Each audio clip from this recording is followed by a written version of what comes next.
Hello दोस्तों, मैं गौतम कुमार एजिमेंटर में आपका स्वागत करता हूं। दोस्तों, इस वीडियो में हम लोग एडुटेरिया करंट अफेयर्स के अंतर्गत बजट 2022-23 की चर्चा करेंगे। तो चलिए शुरू करते हैं। देखिए दोस्तों, पहला पॉइंट है केंद्रीय बजट 2022-23 को वित्त मंत्री निर्मला सीतारमण ने 1 फरवरी 2022 को संसद में पेश किया। इस बजट को सरकार ने अमृत काल के बजट के लक्ष्य के रूप में नामित किया है। नेक्स्ट पॉइंट है भारत अमृत काल में प्रवेश कर चुका है। 25 वर्ष की लंबी यात्रा के बाद हम @100 यानी कि आज़ादी के 100वां वर्ष पर पहुंचेंगे। सरकार का उद्देश्य अमृत काल के निर्धारित लक्ष्यों को प्राप्त करना है, जो इस प्रकार है। पहला पॉइंट है सूक्ष्म आर्थिक स्तर समग्र कल्याण पर जोर देते हुए व्यापक आर्थिक विकास में सहायता करना। नेक्स्ट पॉइंट है डिजिटल अर्थव्यवस्था एवं फिनटेक प्रौद्योगिकी समर्थित विकास, ऊर्जा परिवर्तन तथा जलवायु कार्य योजना को बढ़ावा देना। अगला पॉइंट है सार्वजनिक पूंजी निवेश की सहायता से निजी निवेश को प्रोत्साहन देना। चलिए आगे बढ़ते हैं। वित्तीय वर्ष 2022-23 में भारत की आर्थिक विकास दर 9.2% रहने का अनुमान लगाया गया। ध्यान रखें, आर्थिक सर्वेक्षण 2021-22 के अनुसार यह अनुमान 8 से 8.5% है। कुल 39.45 लाख करोड़ 39,44,909 करोड़ का बजट। कुल प्राप्तियां होने का अनुमान है 39,44,909 करोड़, जिसमें राजस्व प्राप्तियां रेवेन्यू रिसिप्ट्स 22,04,422 करोड़, पूंजीगत प्राप्तियां कैपिटल रिसिप्ट्स 17,40,487 करोड़।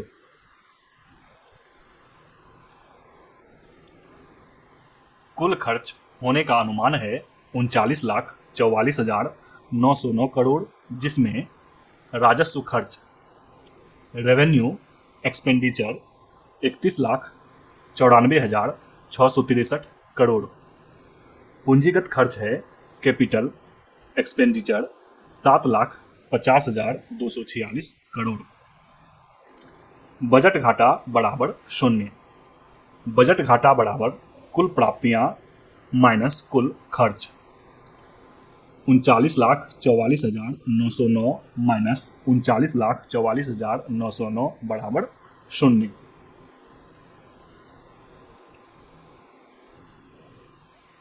2021-22 का संशोधित अनुमान और 2022-23 का बजट अनुमान। राजकोषीय घाटा फिजिकल डेफिसिट जीडीपी का 6.9%। कुल कितना हुआ? 15,91,089 करोड़। और 2022-23 का बजट अनुमान है जीडीपी का 6.4%। कुल 16,61,196 करोड़। राजस्व घाटा रेवेन्यू डेफिसिट जीडीपी का 4.7%। कुल 10,88,352 करोड़। जीडीपी का 3.8%। कुल हो गया 9,90,241 करोड़। प्रभावी राजस्व घाटा इफेक्टिव रेवेन्यू डेफिसिट जीडीपी का 3.7%। कुल हो गया 8,50,667 करोड़। जीडीपी का 2.6%। कुल हो गया 6,72,598 करोड़। प्राथमिक घाटा प्राइमरी डेफिसिट जीडीपी का 3.3%। कुल हो गया 7,77,298 करोड़। जीडीपी का 2.8%, कुल हो गया 7,20,545 करोड़। नोट में क्या दिया हुआ है? वर्ष 2022-23 में 15वें वित्त आयोग की सिफारिशों के अनुसार राज्यों को जीएसडीपी के 4% तक के राजकोषीय घाटे की अनुमति होगी, जिसमें से 0.5% विद्युत क्षेत्र सुधार से संबंधित होगा। वित्तीय वर्ष 2022-23 में राजकोषीय घाटा का अनुमान 16,61,196 करोड़ यानी कि 16.62 लाख करोड़ लगाया गया है। मतलब इस बार सरकार को 16.62 लाख करोड़ रुपया उधार यानी कि कर्ज लेनी पड़ेगी। सरकार ने वर्ष 2025-26 तक राजकोषीय घाटा को जीडीपी का 4.5% तक लाने का लक्ष्य रखा है।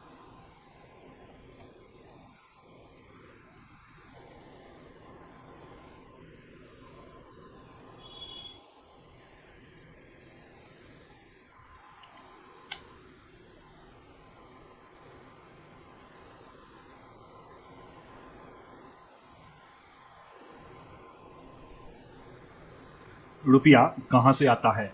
रुपी कम्स फ्रॉम बजट 2022-23 के शीर्ष 5 मद। उधार और अन्य देयताएं 35%, माल और सेवा कर यानी कि जीएसटी 16%, निगम कर कॉरपोरेशन टैक्स से कितना आता है? 15%, आयकर यानी इनकम टैक्स से 15%, केंद्रीय उत्पाद शुल्क से 7%, यानी कि सबसे ज़्यादा कहाँ से आता है? उधार और अन्य देयता से। कितना? 35%।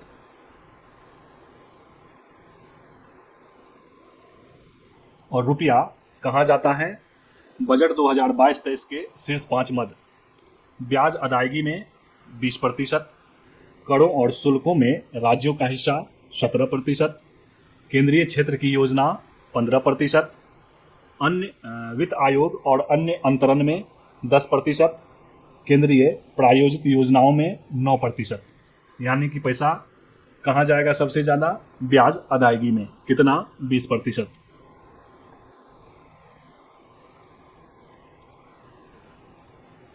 आत्मनिर्भर भारत के दृष्टिकोण को प्राप्त करने के लिए सरकार PLI production linked incentive scheme 14 सेक्टरों, 14वां सेक्टर कौन सा है? ड्रोन के लिए लाई थी। सरकार ने बजट 2022-23 में पीएलआई स्कीम के तहत 5G के लिए मजबूत इकोसिस्टम तैयार करने पर जोर दिया।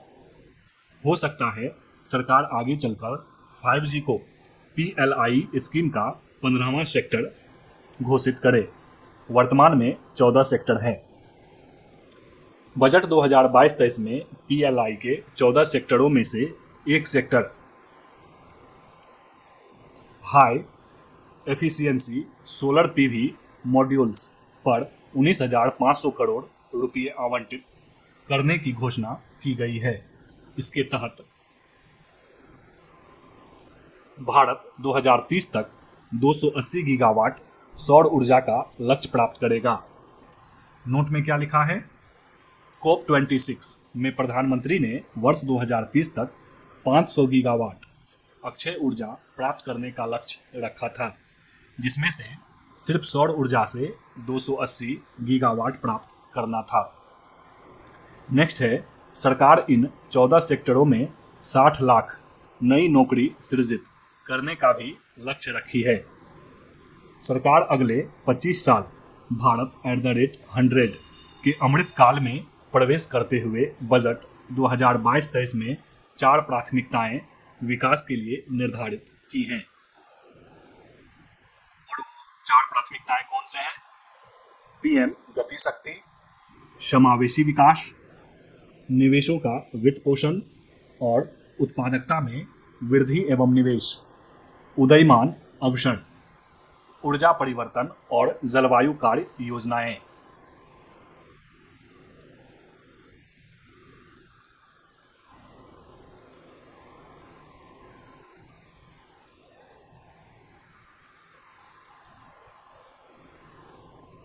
हेडिंग है पीएम गति शक्ति।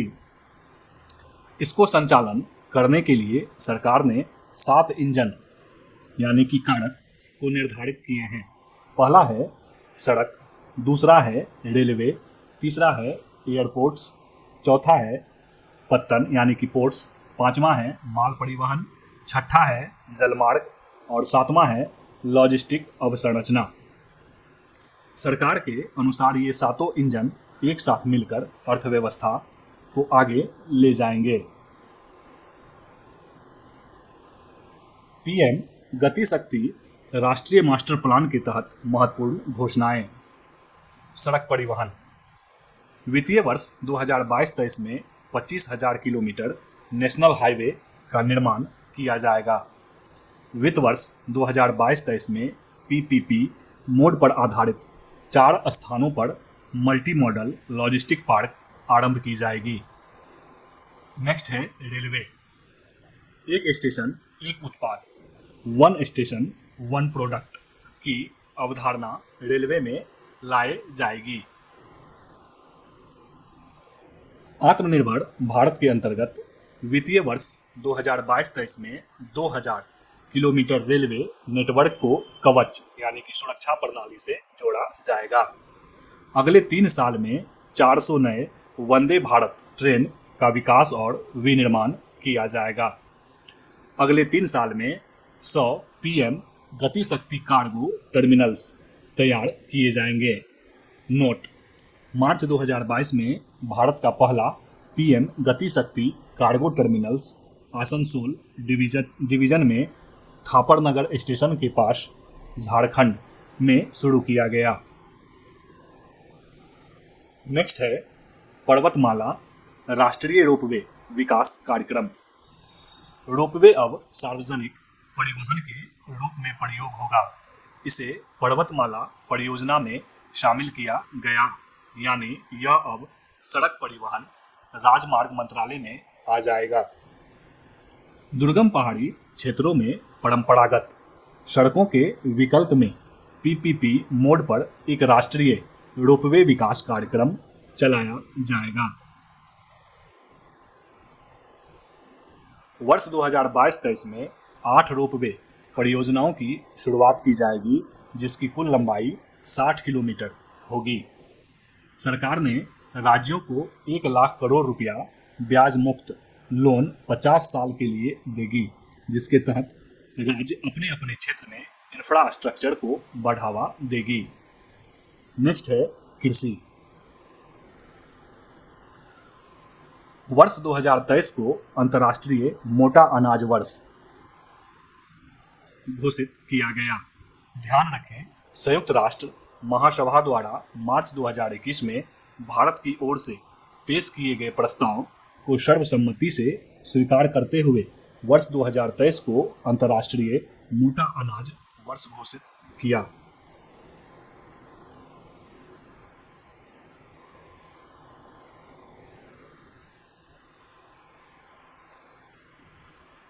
गंगा नदी के दोनों तरफ 5 किलोमीटर में किसानों को रसायन मुक्त प्राकृतिक खेती करने पर बढ़ावा दिया जाएगा।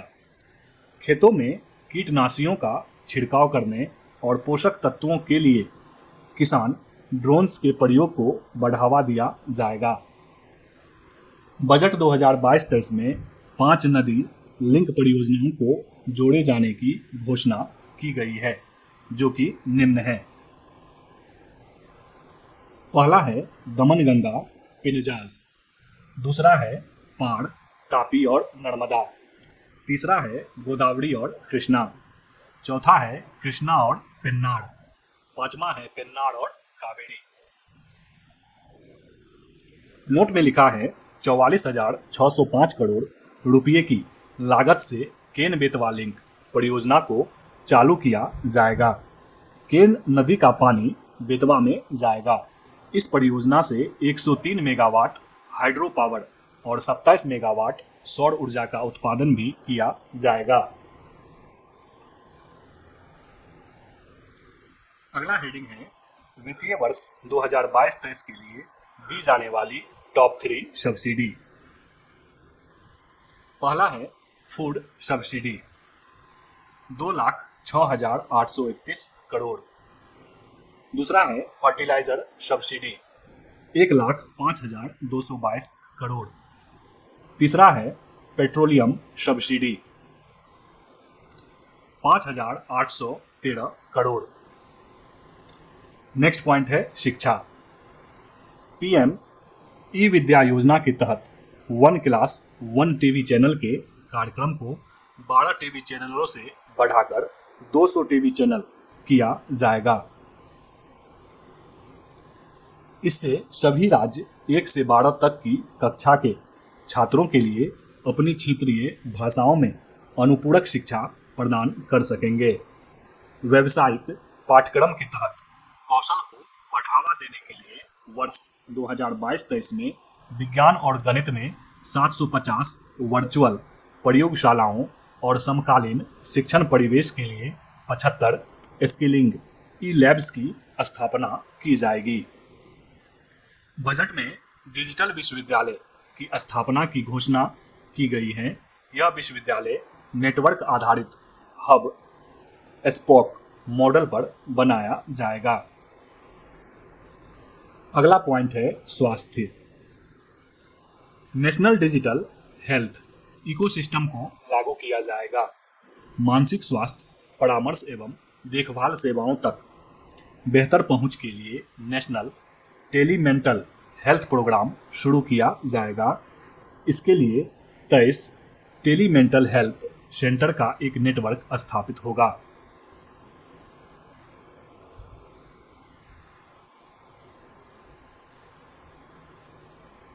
निमहंस नोडल सेंटर के रूप में काम करेगा और IIITB बंगलौर तकनीकी सहायता प्रदान करेगा।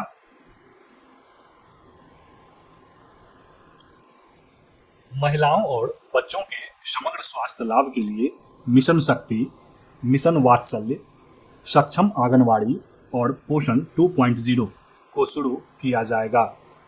महिला एवं बाल विकास मंत्रालय के तहत जितनी भी योजनाएं थी सभी योजनाओं को मिलाकर ऊपर दिए गए योजनाओं में बांट दिया गया है। 2 लाख आंगनबाड़ियों को सक्षम आंगनबाड़ी के रूप में समुन्नयन किया जाएगा।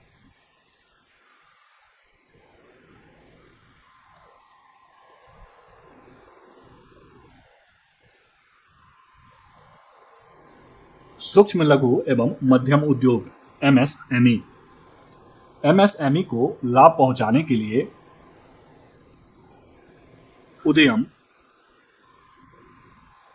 ई-श्रम NCS और SM पोर्टल को एक साथ जोड़ा जाएगा। ECLGS यानी कि emergency credit line guarantee scheme के तहत 130 लाख से अधिक MSME को अतिरिक्त ऋण प्रदान किया जाएगा। MSME से संबंधित credit guarantee trust for micro and small enterprises scheme को पुनर्जीवित किया जाएगा। इससे MSME उद्यमों को 2 लाख करोड़ रुपए का अतिरिक्त ऋण मिल सकेगा। 5 वर्षों में 6,000 करोड़ रुपए के परिव्यय से RAMP प्रोग्राम यानी कि ranging and accelerating MSME performance program को शुरू किया जाएगा।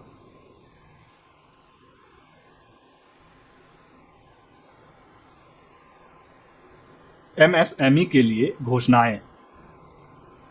CGT MSE का पुनरुद्धार, ECLGS को लागू करना और हॉस्पिटैलिटी एवं संबंधित उद्योगों पर विशिष्ट ध्यान। विभिन्न पोर्टलों पर इंटरलिंकिंग। MSME के कामकाज को बढ़ाना और इसमें तेजी लाना। रैम्प प्रोग्राम को लागू करना। नेक्स्ट पॉइंट है PM डिवाइन यानी कि prime ministers development initiative for north east region योजना उत्तर पूर्व परिषद के माध्यम से चलाई जाएगी। इस योजना के तहत उत्तर पूर्वी राज्यों के विकास के लिए 1500 करोड़ रुपए खर्च होंगे।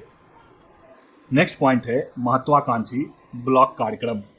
महत्वाकांक्षी जिला कार्यक्रम 112 जिलों में लागू के तहत जिस जिला के ब्लॉक में विकास कम हुआ है उस पर वित्तीय वर्ष 2022-23 में इस कार्यक्रम के तहत ज्यादा ध्यान दिया जाएगा। नेक्स्ट पॉइंट है वाइब्रेंट विलेजेज कार्यक्रम। उत्तर बॉर्डर सीमावर्ती क्षेत्रों में जो गांव है उसमें से जो भी गांव विकास के लाभ से वंचित रह गए हैं उस उत्तरीय ऐसे गांवों पर इस कार्यक्रम के अंतर्गत ध्यान दिया जाएगा। वर्ष 2022 में 1.5 लाख डाकघरों को कोर बैंकिंग सिस्टम से जोड़ा जाएगा। अनुसूचित वाणिज्यिक बैंकों के द्वारा 75 जिलों में 75 डिजिटल बैंकिंग यूनिट्स की स्थापना होगी। इस अमृत काल में ईज ऑफ डूइंग बिजनेस 2.0 और ईज ऑफ लिविंग के दूसरे चरण की शुरुआत की जाएगी। इसके अंतर्गत परिवेश पोर्टल के माध्यम से किसी भी तरह का ग्रीन क्लियरेंस दिया जाएगा, जैसे environment, forest, wild life and CRZ clearances. Company को आसानी से बंद यानी कि समापन करने के लिए CPACE की स्थापना की जाएगी। ABCG प्रमोशन टास्क फोर्स का गठन किया जाएगा। जनवरी 2022 में कर्नाटक सरकार ने बंगलौर में भारत का पहला ABCG सेंटर का गठन किया।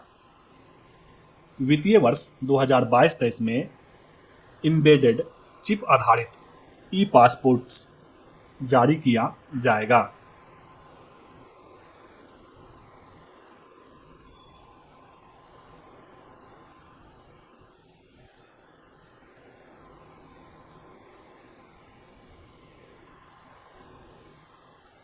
बड़े पैमाने पर चार्जिंग स्टेशनों की स्थापना के लिए शहरी क्षेत्रों में स्थान की कमी पर विचार करते हुए बैटरी अदला बदली नीति, बैटरी स्वैपिंग पॉलिसी लाई जाएगी। भू दस्तावेजों के IT आधारित प्रबंधन हेतु unique land parcel identification number अपनाने के लिए प्रोत्साहित किया जाएगा। दूर दराज के क्षेत्रों सहित सभी ग्रामों में ऑप्टिकल फाइबर बिछाने का लक्ष्य 2025 तक रखा गया है। वित्तीय वर्ष 2022-23 में हर घर नल जल के तहत और 3.8 करोड़ परिवारों को कवर किया जाएगा। अभी तक 8.7 करोड़ परिवार कवर हो चुके हैं। वर्ष 2022-23 में PM आवास योजना के तहत ग्रामीण और शहरी 80 लाख मकान बनाए जाएंगे। वित्तीय वर्ष 2022-23 से RBI के द्वारा डिजिटल रुपये लाने की घोषणा वित्त मंत्री ने की है। अब ताप विद्युत संयंत्र में 5% से 7% हिस्सा बायोमास के रूप में जलाया जाएगा, जिससे प्रति वर्ष 38 MMT CO2 की बचत होगी। उद्योगों के लिए कॉल गैसिफिकेशन तथा कोयले को रसायन में परिवर्तन करने हेतु 4 प्राइवेट परियोजनाएं स्थापित की जाएगी। वित्त वर्ष 2022-23 में हरित अवसंरचना के लिए संसाधनों को जुटाने हेतु सॉवरेन ग्रीन बॉन्ड्स जारी किए जाएंगे। वर्ष 2022-23 में सहकारी समितियां और कंपनियां दोनों में समानता लाने के लिए टैक्स की दर 18.5% से घटाकर 15% कर दिया गया है। पहले सहकारी संगठन यानी कि समितियां 18.5% टैक्स देती थी और कंपनियां 15%। नागरिकों को कौशल प्रदान करने के साथ साथ आजीविका हेतु digital ecosystem for skilling and livelihood desk stock E portal का निर्माण किया जाएगा। उद्देश्य क्या रहेगा? नागरिकों को सशक्त बनाना है ताकि वे ऑनलाइन ट्रेनिंग के माध्यम से अपनी कुशलता का विकास कर सकें। अंतर्राष्ट्रीय न्याय के तहत विवादों के समय पर निपटारे के लिए एक अंतर्राष्ट्रीय मध्यस्थता केंद्र स्थापित किया जाएगा। वर्चुअल डिजिटल परिसंपत्ति जैसे कि क्रिप्टो से हुई आय पर 30% की दर से टैक्स लिया जाएगा। काटे एवं तराशे गए हीरे एवं रत्न पत्थरों पर सीमा शुल्क कम करके 5% कर दिया गया है। सिर्फ काटे गए हीरों पर शून्य सीमा शुल्क लगेगा। सरकारी समितियों पर सरचार्ज यानी कि अधिभार की दर को 12% से घटाकर 7% कर दिया गया है। बजट 2022-23 के तहत विभिन्न योजनाओं पर खर्च। टॉप 3। मनरेगा पर खर्च 73,000 करोड़। पीएम किसान पर खर्च 68,000 करोड़। जल जीवन मिशन पर खर्च 60,000 करोड़। बजट 2022-23 के तहत विभिन्न मंत्रालयों पर खर्च। टॉप 3। रक्षा मंत्रालय पर खर्च 5,25,166 करोड़। उपभोक्ता मामले, खाद्य और सार्वजनिक वितरण मंत्रालय पर खर्च 2,17,684 करोड़। सड़क परिवहन और राजमार्ग मंत्रालय पर खर्च 1,99,108 करोड़।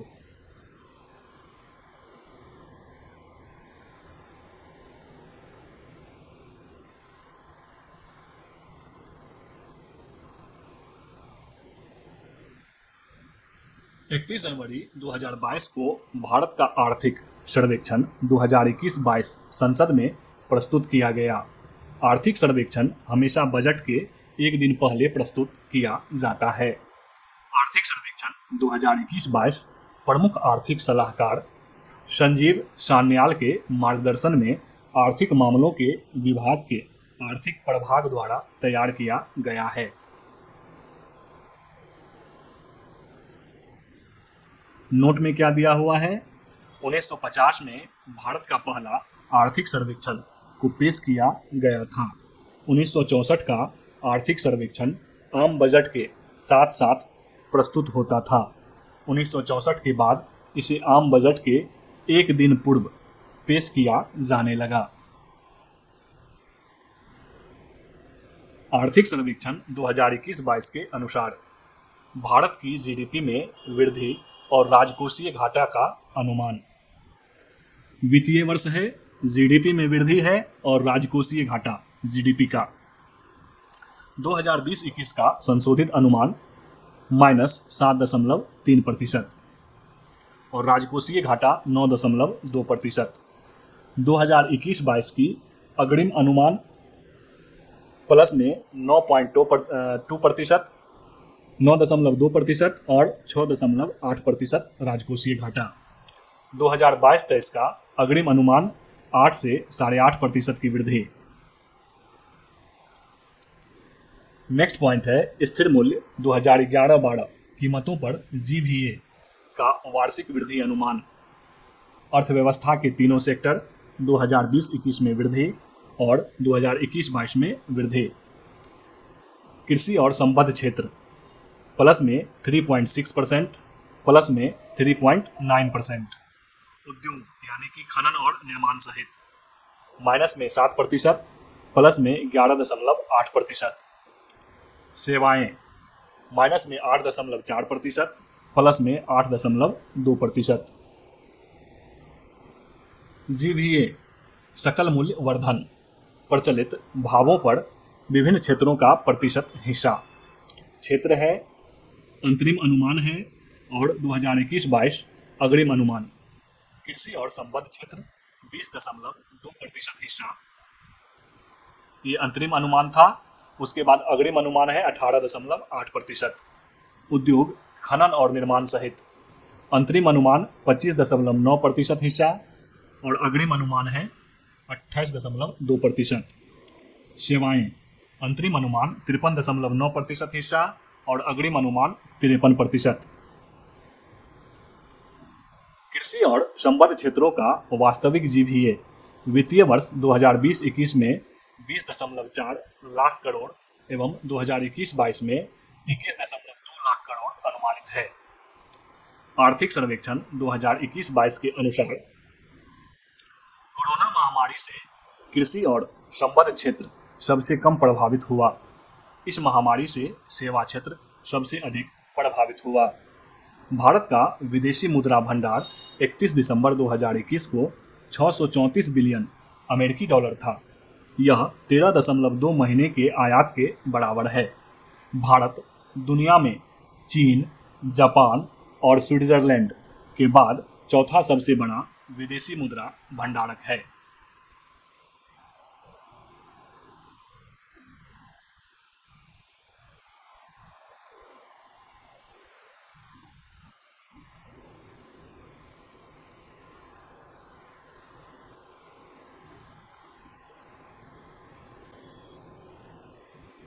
चलिए आगे बढ़ते हैं। पॉइंट है, भारत पर विदेशी ऋण सितंबर 2021 के अंत तक 593.1 बिलियन अमेरिकी डॉलर था। केंद्र सरकार का ऋण 2019-20 में जीडीपी के 49.1% से बढ़कर 2020-21 में जीडीपी का 59.3% हो गया। वैश्विक महामारी के कारण भी पिछले 2 वर्षों में भारत का भुगतान संतुलित अधिशेष ही रहा। भारत के द्वारा टॉप 5 निर्यात और आयात की जाने वाली वस्तुएं अप्रैल-नवंबर 2021 के दौरान। एक तरफ है निर्यात, दूसरी तरफ है आयात। पहला है निर्यात में पेट्रोलियम उत्पाद और आयात में है कच्चा पेट्रोलियम। दूसरा है निर्यात में मोती और कीमती पत्थर और आयात में है सोना। तीसरा है निर्यात में लोहा और इस्पात और आयात में है पेट्रोलियम और पेट्रोलियम उत्पाद। चौथा है निर्यात में ड्रग, फॉर्म्यूलेशन, बायोलॉजिकल और आयात में है मोती, कीमती पत्थर। पांचवा निर्यात में है सोने और अन्य कीमती धातु के आभूषण और आयात में है कोयला, कोक और ब्रिकेट। नेक्स्ट पॉइंट है शीर्ष 5 कृषि निर्यात उत्पाद। पहला है समुद्री उत्पाद, दूसरा है चावल बासमती को छोड़कर, तीसरा है मसाला, चौथा है चीनी और पांचवा है भैंस का मांस। वित्तीय वर्ष 2021-22 अप्रैल से नवंबर में टॉप 5 आयातक एवं निर्यातक देश। भारत सर्वाधिक निर्यात किसको करता है? टॉप 5 देश के नाम लिखे हुए हैं। पहला है अमेरिका, दूसरा है यूएई, तीसरा है चीन, चौथा है बांग्लादेश और पांचवा है हांगकांग। दूसरी तरफ भारत सर्वाधिक आयात किससे करता है? टॉप 5 देश कौन कौन से हैं? पहला है चीन, दूसरा है यूएई, तीसरा है अमेरिका, चौथा है सऊदी अरब और पांचवा है इराक। प्रत्यक्ष विदेशी निवेश एफडीआई। भारत में टॉप 3 निवेश करने वाले देश। पहला है सिंगापुर, दूसरा है अमेरिका और तीसरा है मॉरिशस। भारत में टॉप 3 एफडीआई को आकर्षित करने वाले क्षेत्र। पहला है कंप्यूटर, सॉफ्टवेयर और हार्डवेयर, दूसरा है ऑटोमोबाइल उद्योग और तीसरा है सेवा क्षेत्र।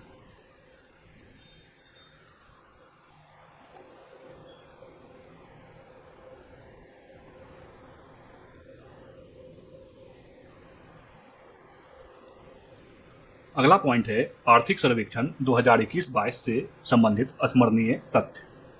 वर्ष 2020-21 के चौथे अग्रिम अनुमान के अनुसार देश में कुल खाद्यान्न उत्पादन कितना मिलियन टन होने का अनुमान है? 308.65 मिलियन टन। नेक्स्ट पॉइंट है वर्ष 2021-22 केवल खरीफ के लिए पहले अग्रिम अनुमान के अनुसार देश में कुल खाद्यान्न उत्पादन कितना मिलियन टन के रिकॉर्ड स्तर प्राप्त होने का अनुमान है? 150.50 मिलियन टन। भारत में तिलहन उत्पादन 2015-16 से 2020-21 तक कितना प्रतिशत बढ़ा है? 43%। भारत में दलहन उत्पादन 2013-14 से 2021-22 चौथा अग्रिम अनुमान तक कितने प्रतिशत की बढ़ोतरी हुई है? 33% तक। दलहन का उत्पादन 2021-22 चौथा अग्रिम अनुमान 257.2 लाख टन। भारत दुनिया का सबसे बड़ा दलहन उत्पादक देश है। वैश्विक उत्पाद का 25%। गन्ने का औसत वार्षिक उत्पादन कितना है? 35.5 करोड़ टन। पाम तेल का उत्पादन वर्ष 2019-20 में कितना हुआ है? 2.8 लाख टन, लेकिन इसका आयात 88.17 लाख टन है। वर्ष 2020-21 के कृषि आधारित उत्पादन आंकड़े किसके अनुसार? आर्थिक सर्वे के अनुसार। एक तरफ विभिन्न मद है, दूसरी तरफ 2020-21 में उत्पादन लिखा हुआ है। पहला है तिलहन 36.1 मिलियन टन, दूसरा है चीनी 32.6 मिलियन टन, तीसरा है दूध 210 मिलियन टन, चौथा है मांस 8.8 मिलियन टन, पांचवा है मत्स्य 145 लाख टन और छठा है अंडा 122.11 बिलियन। नेक्स्ट पॉइंट है वर्ष 2020-21 में अंडे की प्रति व्यक्ति उपलब्धता कितनी थी?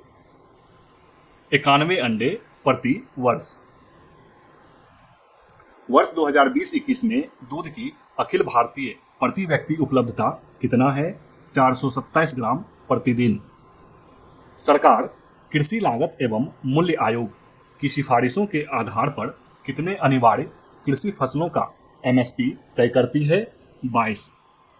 22 अनिवार्य फसलों में 14 खरीफ फसलों, 6 रबी फसलें और 2 व्यावसायिक फसलें जिसमें जूट और खोपड़ा शामिल हैं।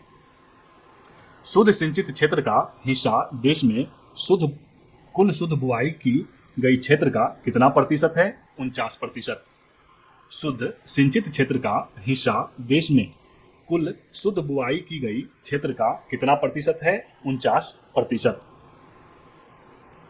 शुद्ध सिंचित क्षेत्र में 40% नहर प्रणाली के माध्यम से और 60% भूजल के माध्यम से सिंचित है। वैश्विक उत्पादन में भारत के विभिन्न कृषि मद का स्थान। एक तरफ विभिन्न मद का उत्पादन लिखा है, दूसरी तरफ भारत का विश्व में स्थान लिखा है। अंडा में तीसरा स्थान, मांस में 8वां स्थान, मछली में दूसरा जो कि पूरे विश्व का 7.56% है, दुग्ध में पहला स्थान जो कि पूरे विश्व का 23% है और चीनी में दूसरा स्थान।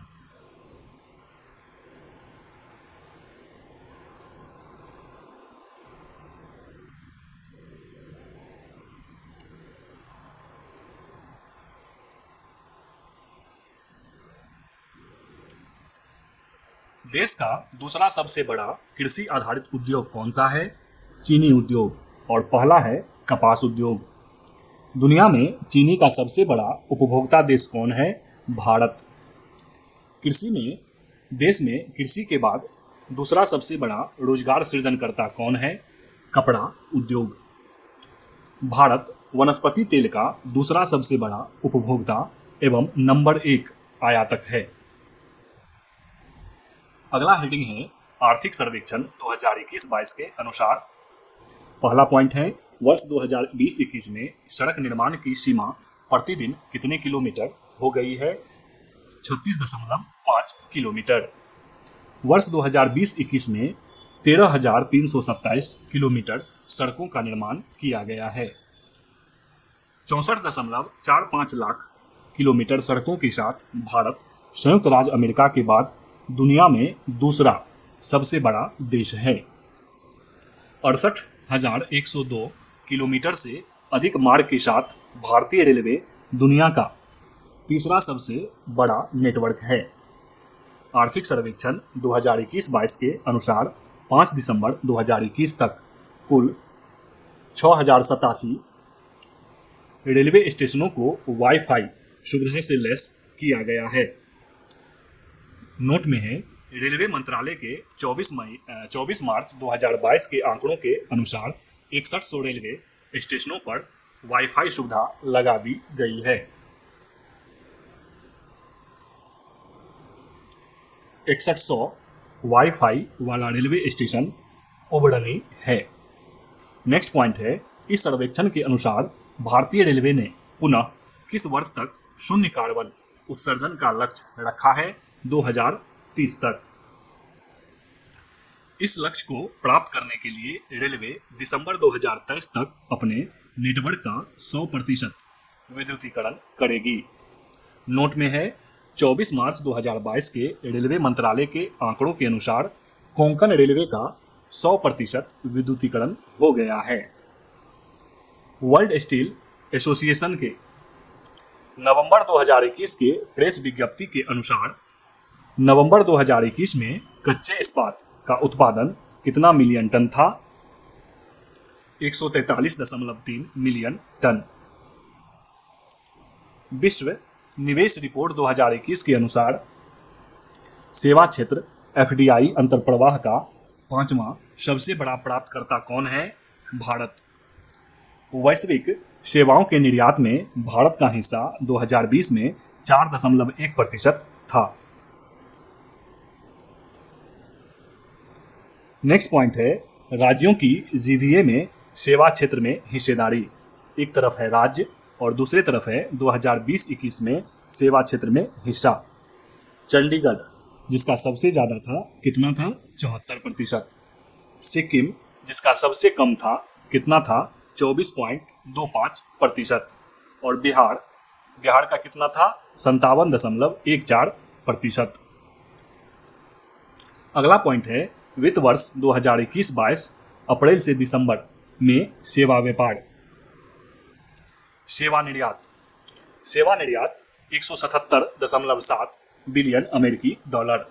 सेवा आयात 103.3 बिलियन अमेरिकी डॉलर। शीर्ष सेवा निर्यात कंप्यूटर, व्यवसाय और परिवहन सेवाओं में कुल निर्यात सेवाओं में 80% हिस्सा कंप्यूटर का। शीर्ष सेवा आयात व्यापार, परिवहन, यात्रा और कंप्यूटर सेवाओं। कुल आयात सेवाओं में 75% हिस्सा व्यापार सेवाएं का।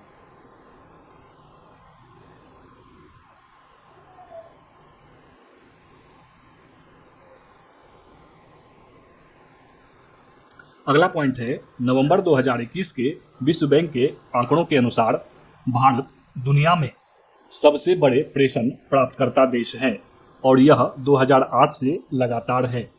दूसरा एवं तीसरा स्थान क्रमशः चीन और मेक्सिको का है। वर्ष 2021 में कुल 87 बिलियन अमेरिकी डॉलर का भारत में प्रेषण अंतर्प्रवाह हुआ। आर्थिक सर्वेक्षण के अनुसार अनुसूचित वाणिज्यिक बैंकों का सकल गैर निष्पादित अग्रिम अनुपात सितंबर 2021 के अंत में कितना था? 6.9%। इसी अवधि में शुद्ध गैर निष्पादित अग्रिम अनुपात 2.2% था। भारत में उपभोक्ता मूल्य सूचकांक संयुक्त CPIC मुद्रास्फीति 2021-22 अप्रैल से दिसंबर में कितने प्रतिशत वृद्धि देखी गई? 5.2%। थोक मूल्य सूचकांक WPI में 2021-22 अप्रैल से दिसंबर के दौरान कितनी प्रतिशत वृद्धि देखी गई? 12.5%।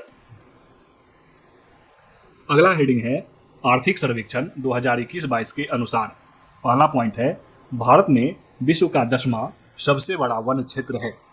पहला स्थान पे है रूस, दूसरे स्थान पे है ब्राजील और तीसरे स्थान पे है कनाडा। नेक्स्ट पॉइंट है, अपने देश के कुल भौगोलिक क्षेत्र के वन क्षेत्र के प्रतिशत के रूप में विश्व में भारत का स्थान 8वां है। सबसे ज्यादा 1% वाला देश ब्राजील है 59%। दूसरा स्थान पेरू का और तीसरा स्थान कांगो लोकतांत्रिक गणराज्य का है। भारत 2010 से 2020 के दौरान अपने वन क्षेत्र को बढ़ाने में विश्व स्तर पर तीसरे स्थान पर रहा है। भारत के कुल वनों से आच्छादित क्षेत्र विश्व के कुल वन क्षेत्र का 2% है।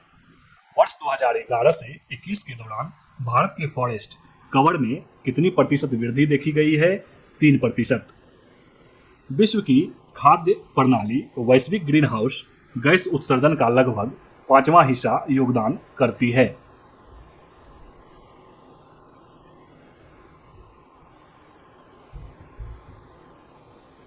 नेक्स्ट पॉइंट है प्लास्टिक अपशिष्ट प्रबंधन संशोधन नियम 2021 को कब अधिसूचित किया गया था? अगस्त 2021 में। इसका उद्देश्य 1 जुलाई 2022 तक एकल उपयोग वाले प्लास्टिक को चरणबद्ध तरीके से समाप्त करना है। राष्ट्रीय स्वच्छ वायु कार्यक्रम के तहत 2017 को आधार वर्ष के लेते हुए किस वर्ष तक पीएम पार्टिकुलेट मैटर सांद्रता में 20 से 30% की कमी हासिल करना है? 2024 तक। नेक्स्ट है आर्थिक सर्वेक्षण 2021-22 के अनुसार गंगा नदी जो भारत की सबसे बड़ी नदी है, भारत के जल संसाधनों में कितना प्रतिशत योगदान करती है? 28%। गंगा नदी बेसिन देश के 1/4 से अधिक भूमि क्षेत्र को कवर करती है तथा इसकी आबादी का लगभग 43% कवर करती है। नेक्स्ट है 5 जून 2021 को प्रधानमंत्री जी के घोषणा के अनुसार भारत किस वर्ष तक पेट्रोल में 20% एथेनॉल के सम्मिश्रण का लक्ष्य प्राप्त कर लेगा? 2025 तक। पहले यह लक्ष्य कितना था? 2030 तक।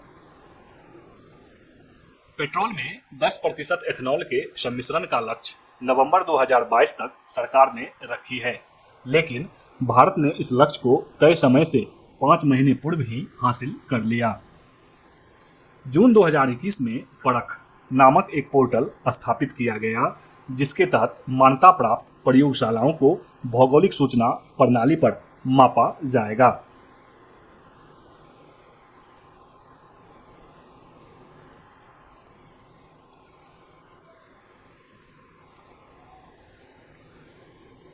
भारतीय फार्मास्यूटिकल उद्योग मात्रा के हिसाब से फार्मास्यूटिकल उत्पादन में दुनिया में कौन सा स्थान पर है? तीसरे स्थान पर। भारत वैश्विक आपूर्ति में 20% हिस्सेदारी के साथ जेनेरिक दवाओं का सबसे बड़ा आपूर्तिकर्ता है। भारत में घरेलू विमानन यातायात वर्ष 2013-14 में लगभग 61 मिलियन से दोगुना से अधिक होकर 2019-20 में लगभग 137 मिलियन हो गया। भारत में 13 प्रमुख बड़े बंदरगाह हैं। वर्ष 2020-21 के दौरान इन बंदरगाहों पर यातायात 672.68 मिलियन टन था। फरवरी 2021 में ही बंदरगाह प्राधिकरण अधिनियम 2021 को अधिसूचित किया गया। आर्थिक सर्वेक्षण के अनुसार 100 वर्ष से अधिक पुराने अंतर्देशीय पोत अधिनियम 1917 को प्रतिस्थापित करके कौन सा अधिनियम लाया गया? अंतर्देशीय पोत अधिनियम 2021। भारत दुनिया का दूसरा सबसे बड़ा दूरसंचार बाजार है। भारत में कुल टेलीफोन उपभोक्ताओं की संख्या मार्च 2021 में कितना मिलियन हो गई? 1200.88 मिलियन। मार्च 2021 में 45% टेलीफोन उपभोगकर्ता ग्राहक ग्रामीण भारत में एवं 55% शहरी क्षेत्रों में थे। भारत में इंटरनेट उपभोक्ताओं की संख्या जून 2021 में कितनी मिलियन हो गई? 833.71 मिलियन।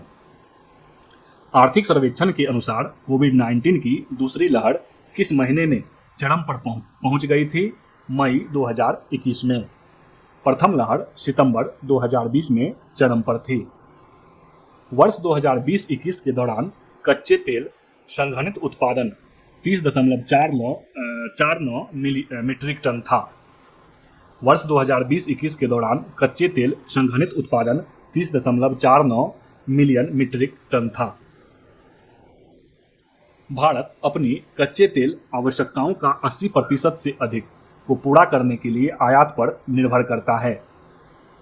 एक तरफ है विभिन्न मद और दूसरी तरफ है वर्ष 2020-21 में उत्पादन।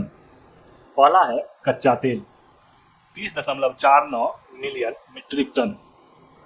दूसरा है प्राकृतिक गैस 28.67 बिलियन क्यूबिक मीटर। और तीसरा है पेट्रोलियम उत्पाद 233.51 मिलियन मीट्रिक टन। अगला पॉइंट है आर्थिक सर्वेक्षण 2021-22 के अनुसार स्टार्टअप्स की संख्या वर्ष 2021-22 में बढ़कर 14,000 से अधिक हो गई। बंगलौर की जगह अब भारत की स्टार्टअप राजधानी कहाँ हो गई है? दिल्ली में। भारत अमेरिका तथा चीन के बाद विश्व का तीसरा सबसे बड़ा स्टार्टअप इकोसिस्टम बन गया है। 44 भारतीय स्टार्टअप ने वर्ष 2021 में यूनिकॉर्न का दर्जा हासिल किया है, जिसमें भारत में यूनिकॉर्न की कुल संख्या जनवरी 2022 तक 83 हो गई। भारत के मार्च 2022 तक 65,000 से अधिक मान्यता प्राप्त स्टार्टअप हो गए हैं। $1 बिलियन से अधिक मूल्य वाली स्टार्टअप कंपनी को यूनिकॉर्न कहा जाता है। नेक्स्ट पॉइंट है आर्थिक सर्वेक्षण 2021-22 के अनुसार अंतरिक्ष क्षेत्र में स्टार्टअप की संख्या कितनी हो गई है? 101। वर्ष 2021 में केवल 47 नए स्टार्टअप अंतरिक्ष क्षेत्र में बने। अंतरिक्ष अर्थव्यवस्था में भारत का योगदान कितना है? केवल 2%। नेक्स्ट टॉपिक है भारत में कोविड टीकाकरण के अभियान। चलिए देखते हैं क्या सब प्रश्न है। पहला पॉइंट है भारत सरकार ने 16 जनवरी 2021 को दुनिया के सबसे बड़ा कोविड टीकाकरण कार्यक्रम की शुरुआत की है। भारत में सबसे पहले कोविड-19 टीका किसे दिया गया? मनीष कुमार को, जो कि एक सफाई कर्मी थे दिल्ली में। भारत ने 100 करोड़ वैक्सीन डोज का लक्ष्य 21 अक्टूबर 2021 को प्राप्त किया। इसी क्रम में भारत ने 200 करोड़ वैक्सीन डोज का लक्ष्य 17 जुलाई 2022 को पूरा किया है। 16 जनवरी 2021 को टीकाकरण अभियान आरंभ होने के बाद से 100 करोड़ के अंत तक पहुंचने में लगभग 9 महीने लग गए और 200 करोड़ टीकाकरण के आंकड़े तक पहुंचने में कुल 18 महीने लगे, जिसमें सबसे अधिक एक दिन का टीकाकरण रिकॉर्ड 17 सितंबर 2021 को हासिल किया गया, जब एक ही दिन में 2.5 करोड़ टीके लगाए गए। केंद्र सरकार ने 15 जुलाई 2022 से सरकारी कोविड टीकाकरण केंद्रों में सभी पात्र वयस्क आबादी को निःशुल्क एहतियाती खुराक प्रदान करने के लिए 75 दिवसीय कोविड टीकाकरण अमृत महोत्सव आरंभ किया। वर्ष 2021-22 के केंद्रीय बजट में कोविड-19 टीकाकरण कार्यक्रम के तहत टीका खरीद के 35,000 करोड़ रुपये आवंटित किए गए थे। नेक्स्ट है वैक्सीन मैत्री पहल। सहयोगी देशों को कोविड-19 टीके प्रदान करने के लिए जनवरी 2021 में इस पहल की शुरुआत की गई। इस पहल के तहत सबसे पहले टीका भूटान ने भारत से प्राप्त किया।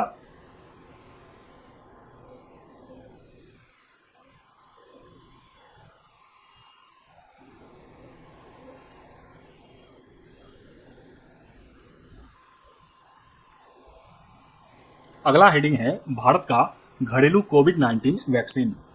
पहला है कोवैक्सीन। भारत बायोटेक और ICMR के नेशनल इंस्टीट्यूट ऑफ वायरोलॉजी के सहयोग से विकसित किया गया है। नेक्स्ट है Covishield. Serum institute of India और ICMR ने ऑक्सफोर्ड एस्ट्राजेनेका के सहयोग से विकसित किया। नेक्स्ट है Covovax. Serum institute of India द्वारा विकसित। नेक्स्ट है कॉर्बोवैक्स। बायोलॉजिकल ई लिमिटेड द्वारा विकसित। नेक्स्ट है जाइकोव डी। जाइडस कैडिला द्वारा विकसित। जानवरों के लिए विकसित भारत के पहले कोविड-19 वैक्सीन का नाम क्या है? एनेकोवैक्स। भारत के औषधि महानियंत्रक DCGI द्वारा मंजूर वैक्सीन। हेडिंग है भारत के पास वैक्सीन, वैक्सीन के प्रकार और आपातकालीन मंजूरी। Covishield non replicating adenovirus vector. आपातकालीन मंजूरी कब मिली? 1 जनवरी 2021 को। अगला है कोवैक्सीन इनएक्टिवेटेड पैथोगेन बेस्ड। आपातकालीन मंजूरी मिली 3 जनवरी 2021 को। नेक्स्ट है रूस की स्पुतनिक वी। वैक्सीन का प्रकार है वायरल वेक्टर। आपातकालीन मंजूरी मिली अप्रैल 2021 को। नेक्स्ट है अमेरिका का मॉडर्ना वैक्सीन। वैक्सीन का प्रकार है mRNA। आपातकालीन मंजूरी मिली जून 2021 को। नेक्स्ट है अमेरिका का Johnson and Johnson vector vaccine. मंजूरी मिली अगस्त 2021 को। नेक्स्ट है जाइकोव डी। वैक्सीन का प्रकार है DNA बेस्ड। मंजूरी मिली अगस्त 2021 को। नेक्स्ट है कोवोवैक्स। वैक्सीन का प्रकार है प्रोटीन सब यूनिट। मंजूरी मिली दिसंबर 2021 को। अगला है कॉर्बोवैक्स। वैक्सीन का प्रकार है प्रोटीन सब यूनिट। मंजूरी मिली दिसंबर 2021 को। अगला है स्पुतनिक लाइट। वैक्सीन का प्रकार है नन रेप्लिकेटिंग वायरल वेक्टर। मंजूरी मिली फरवरी 2022 को। भारत की एंटी कोविड ड्रग यानी कि दवा 2-डीऑक्सी डी ग्लूकोज 2DG, इसे DRDO के डॉक्टर रेड्डीज लेबोरेटरीज हैदराबाद के सहयोग से विकसित किया गया। इसे DCGI के द्वारा मंजूरी भी मिल गई। यह दवा पाउच में पाउडर के रूप में आती है, जिसे पानी में घोलकर मौखिक रूप से लिया जाता है। नेक्स्ट है हर घर दस्तक अभियान। 3 नवंबर 2021 को इस अभियान की शुरुआत की गई। इसके तहत वे व्यक्ति जो किसी कारणवश पहली खुराक से चूक गए तथा उनकी दूसरी खुराक लेना बाकी है, उनको उनके घरों पर जाकर मोबाइल टीमों द्वारा जैसे टीकाकरण टोली के साथ साथ प्रचार टोली द्वारा टीकाकरण किया जा रहा है। नेक्स्ट है हर घर दस्तक 2.0 अभियान। राज्यों और केंद्र शासित प्रदेशों में कोविड-19 टीकाकरण की गति और कवरेज में तेजी लाने के लिए हर घर दस्तक 2.0 अभियान को 1 जून 2022 से शुरू किया गया। यह अभियान 31 जुलाई 2022 तक चलेगा।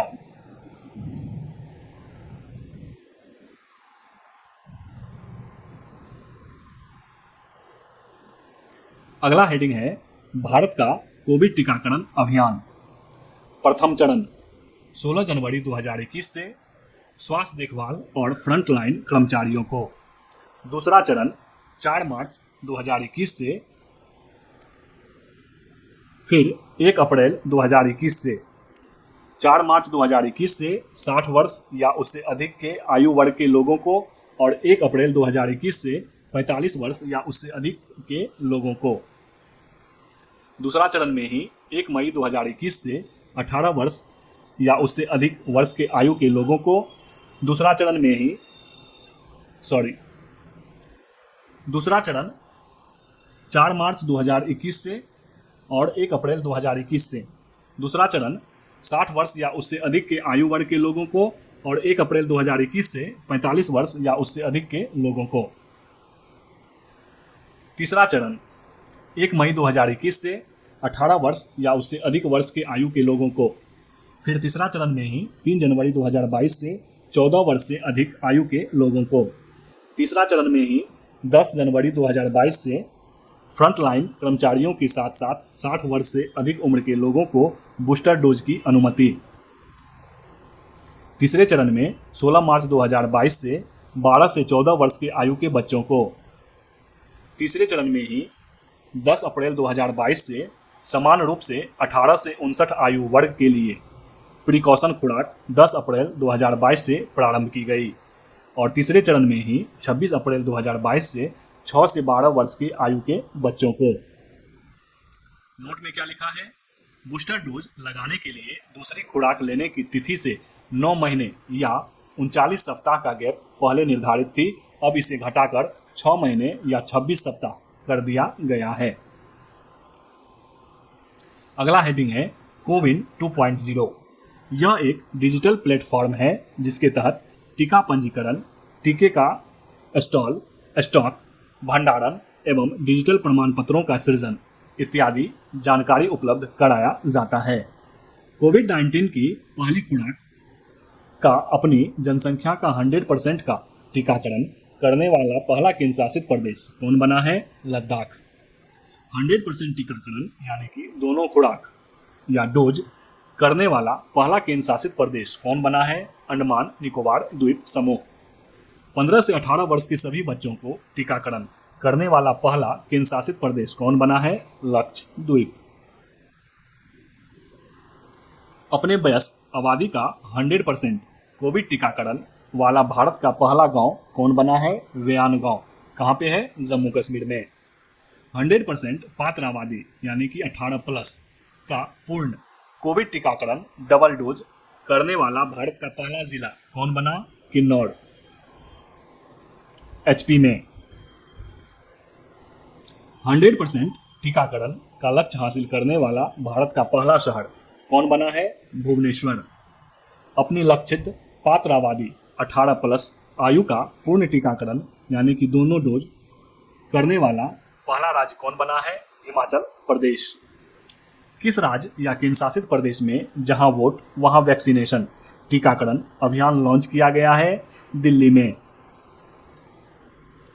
गर्भवती महिलाओं के टीकाकरण के लिए किस राज्य ने मातृ कवचम अभियान शुरू किया है? केरल ने।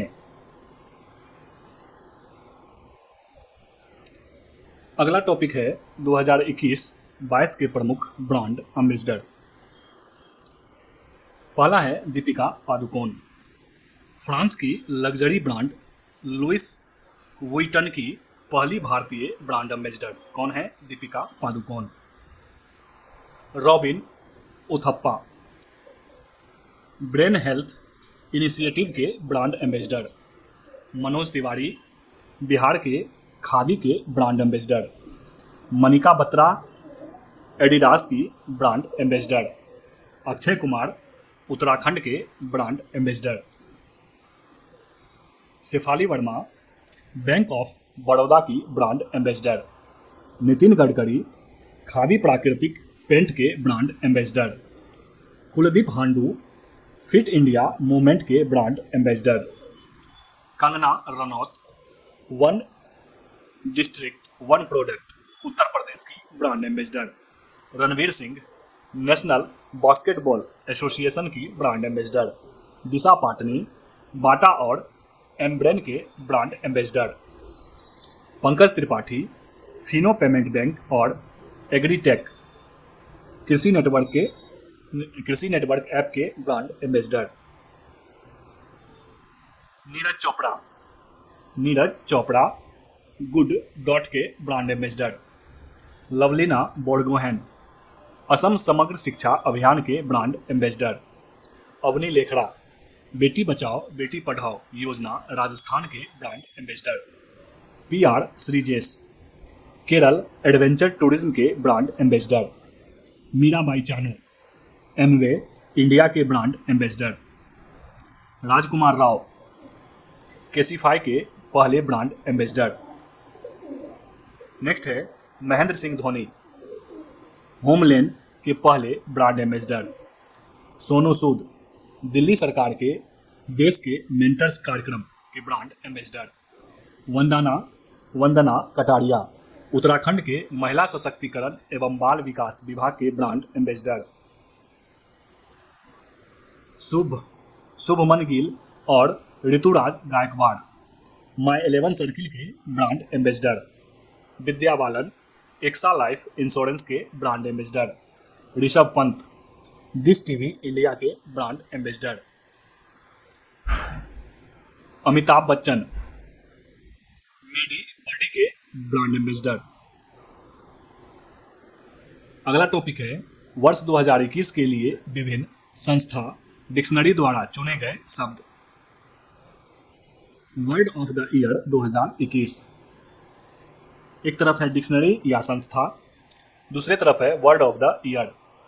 ऑक्सफोर्ड डिक्शनरी द्वारा वैक्सको, मेरियम वेबस्टर द्वारा वैक्सीन को, कैम्ब्रिज डिक्शनरी द्वारा परसेवरेंस को, जिसका अर्थ होता है दृढ़ता, कॉलिंस डिक्शनरी द्वारा एनएफटी को, नन फंगिबल टोकन। नोट में लिखा है 2021 के लिए ऑक्सफोर्ड यूनिवर्सिटी द्वारा children word of the year anxiety यानी कि चिंता को चुना गया है।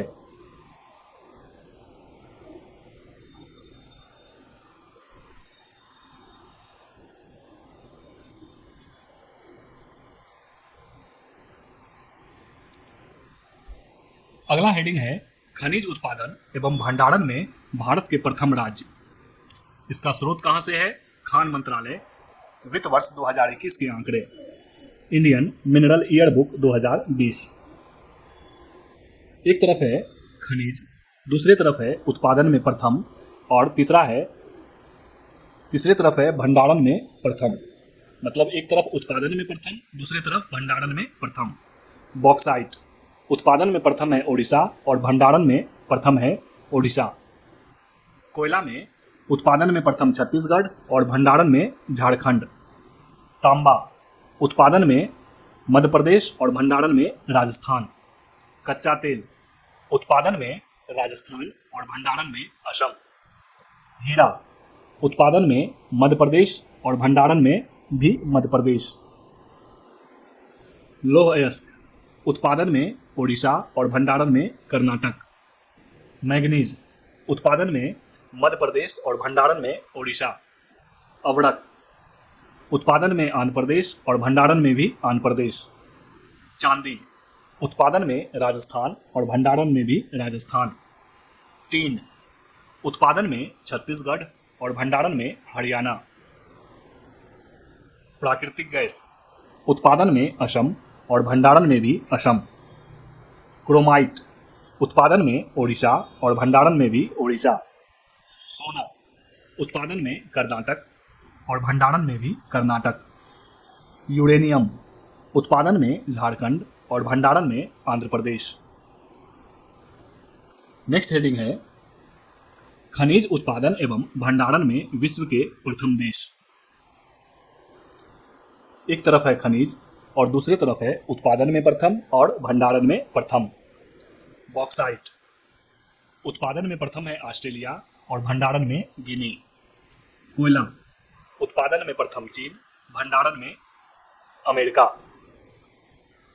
तांबा, उत्पादन में चिली, भंडारण में भी चिली। कच्चा तेल, उत्पादन में संयुक्त राज्य अमेरिका और भंडारण में वेनेजुएला। हीरा, उत्पादन में रूस और भंडारण में भी रूस। सोना, उत्पादन में चीन और भंडारण में ऑस्ट्रेलिया। लौह अयस्क, उत्पादन में ऑस्ट्रेलिया और भंडारण में भी ऑस्ट्रेलिया। सीसा, उत्पादन में चीन और भंडारण में ऑस्ट्रेलिया। मैंगनीज, उत्पादन में दक्षिण अफ्रीका और भंडारण में भी दक्षिण अफ्रीका। अभ्रक, उत्पादन में चीन और भंडारण में भारत। माइका सीट के भंडारण में। प्राकृतिक गैस, उत्पादन में रूस और भंडारण में भी रूस। चांदी में उत्पादन में मेक्सिको और भंडारण में पेरू। टीन, उत्पादन में चीन और भंडारण में भी चीन। प्लेटिनम, उत्पादन में दक्षिण अफ्रीका और भंडारण में भी दक्षिण अफ्रीका। क्रोमाइट, उत्पादन में दक्षिण अफ्रीका और भंडारण में कजाकिस्तान।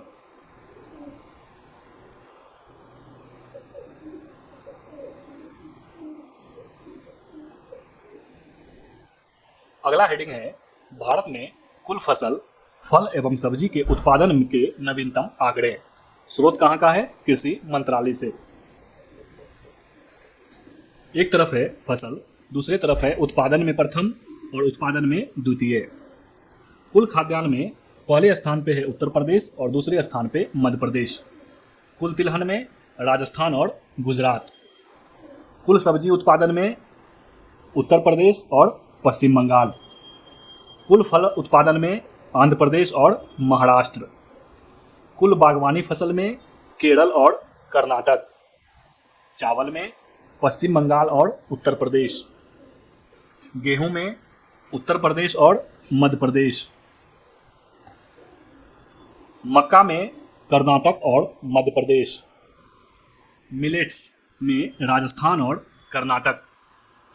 ज्वार में महाराष्ट्र और कर्नाटक। बाजरा में राजस्थान और उत्तर प्रदेश। दाल में राजस्थान और महाराष्ट्र। गन्ना में उत्तर प्रदेश और महाराष्ट्र। चीनी वित्त वर्ष 2022 में महाराष्ट्र और उत्तर प्रदेश। कपास गुजरात और तेलंगाना। अमरूद में उत्तर प्रदेश और मध्य प्रदेश। आम उत्तर प्रदेश और आंध्र प्रदेश। पपीता आंध्र प्रदेश और गुजरात। स्ट्रॉबेरी हरियाणा और मिजोरम। लौकी बिहार और उत्तर प्रदेश। बैगन पश्चिम बंगाल और उड़ीसा। फूल गोभी पश्चिम बंगाल मध्य प्रदेश। भिंडी गुजरात पश्चिम बंगाल। प्याज महाराष्ट्र मध्य प्रदेश। आलू उत्तर प्रदेश पश्चिम बंगाल। टमाटर आंध्र प्रदेश मध्य प्रदेश। जूट एवं मेस्ता पश्चिम बंगाल बिहार। मूंगफली गुजरात राजस्थान।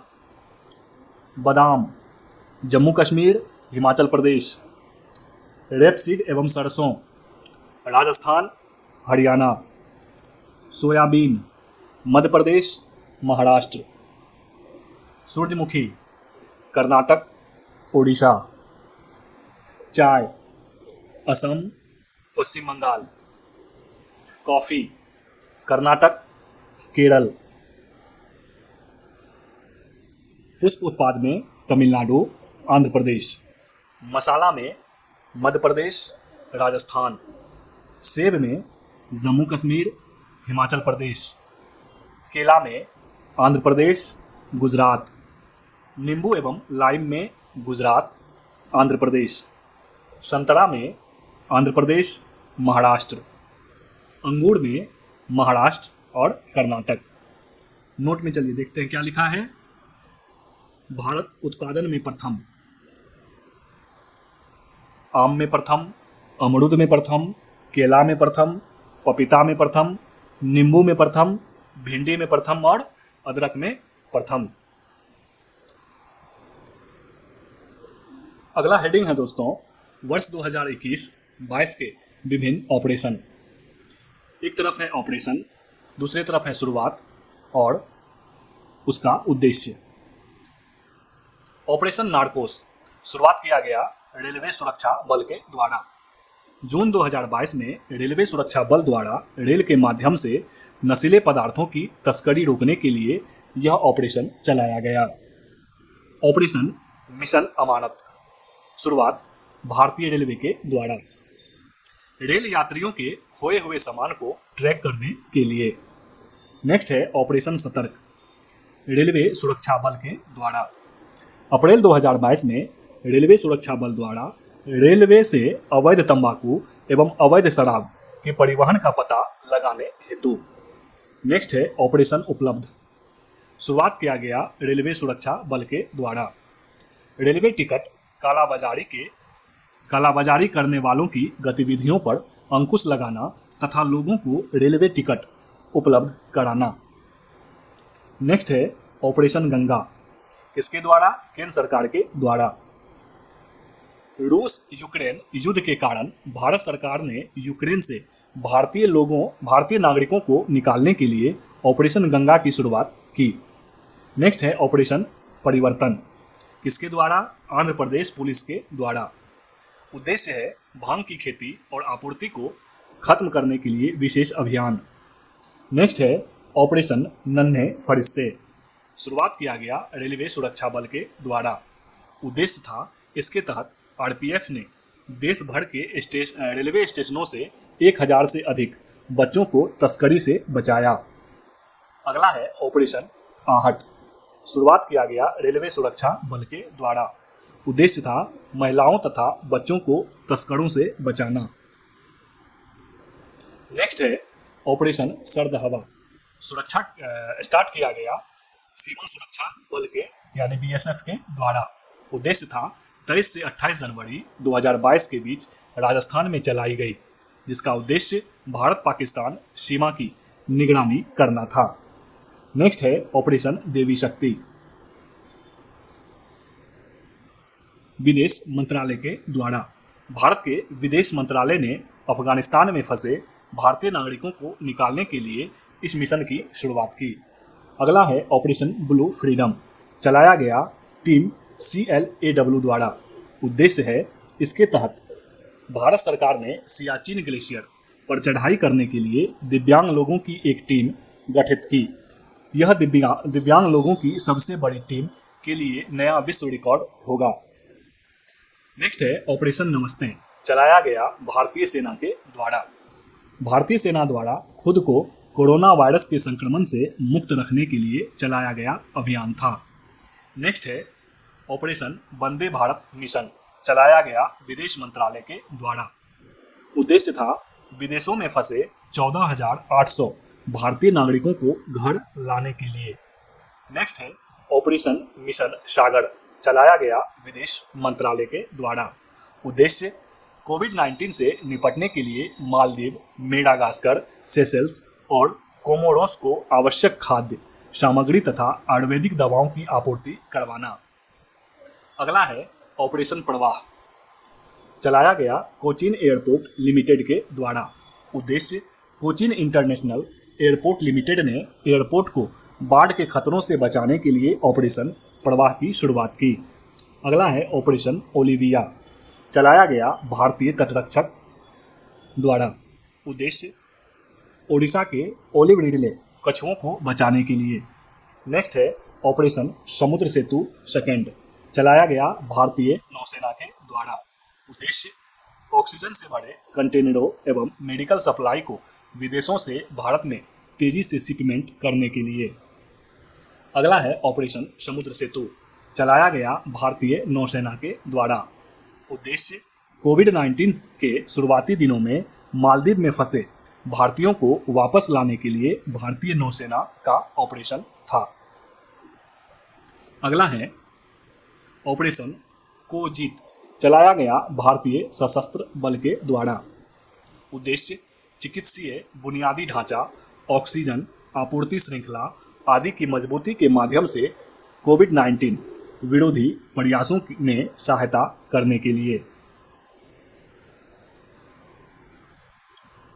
आगे कुछ इंपॉर्टेंट पॉइंट दिए हुए हैं किससे संबंधित? ऑपरेशन गंगा से संबंधित। ऑपरेशन गंगा परीक्षा उपयोगी पॉइंट्स, चलिए देखते हैं।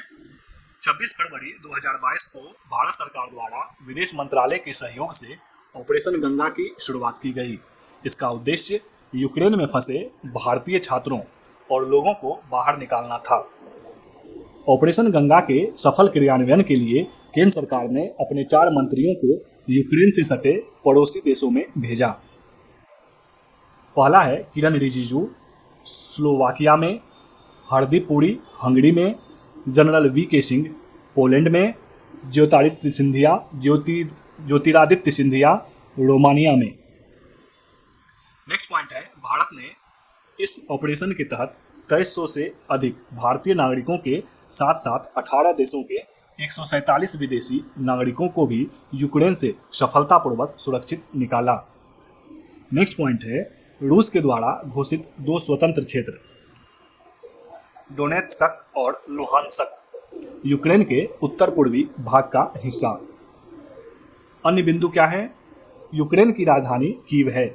यूक्रेन से सीमा साझा करने वाले रूस, Belarus, Poland, Slovakia, Hungary, Romania, Moldova, काला सागर और एजोव सागर है। वर्तमान में यूक्रेन के राष्ट्रपति वोलोडिमीर जेलेंस्की हैं और प्रधानमंत्री डेनिस शमीहाल हैं। तो इस वीडियो में बस इतना ही दोस्तों, मिलते हैं फिर नेक्स्ट वीडियो में, तब तक के लिए जय हिंद।